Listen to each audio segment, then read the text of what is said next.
मी Punjab duck सर्व शेतकऱ्यांना सांगू इच्छितो, आज आहे 7 जून.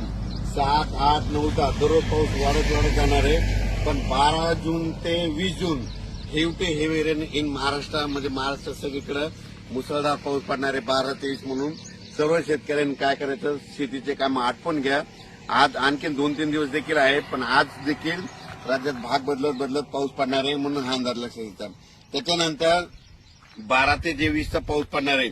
सगळ्यात जास्त पूर्व विदर्भ, पश्चिम विदर्भ, दक्षिण महाराष्ट्र, उत्तर महाराष्ट्र, कोकणपट्टी, खानदेश, मराठवाडा सगळीकडेच पडणार आहे.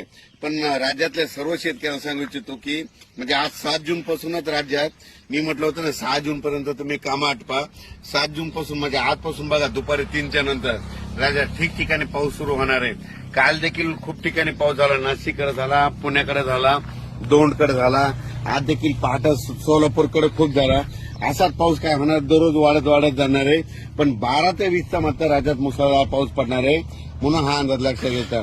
ज्यांचे कोणाचे आणखी थोडे कामं राहिलेले असेल, तुम्ही 11 जून पर्यंत 11-12 पर्यंत कामं आटपून घ्या, म्हणून हे अंदाज सगळ्यांना लक्षात घ्यायचा. आणि ज्यांच्या शेतामध्ये पेरणीसाठी ओल असं तर तुम्ही 12 तारखेपर्यंत पेरू शकता. पण राज्यात मात्र तुम्हाला सांगतो की 12 ते 20च्या दरम्यान मुसळधार पाऊस पडणार आहे. पण आज 7 जून पासून राज्यात भाग बदलत पाऊस सुरू होणार आहे, म्हणून हा अंदाज लक्षात येतो. आणि यावर्षी बीड जिल्ह्यामध्ये जिथे छोटे तलाव आहे सगळे भरून खडे देखील फुटणार आहे. सगळ्या विहिरीमधून वरून पाणी वाहणार आहे, म्हणून हे बीड जिल्ह्यासाठी आनंदाची बातमी.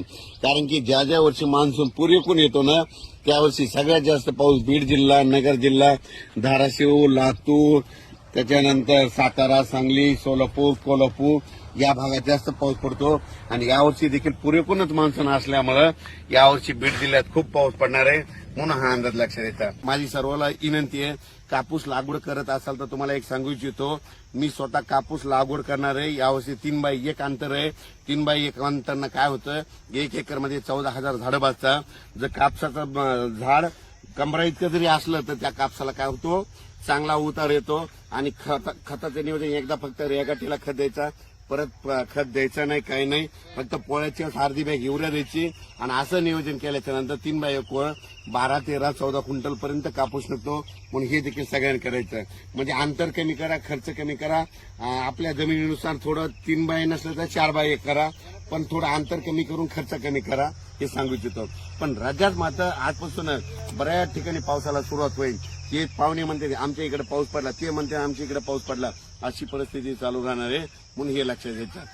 अचानक वातावरणात बदल झाला, उद्या ते मेसेज दिला जाईल. धन्यवाद.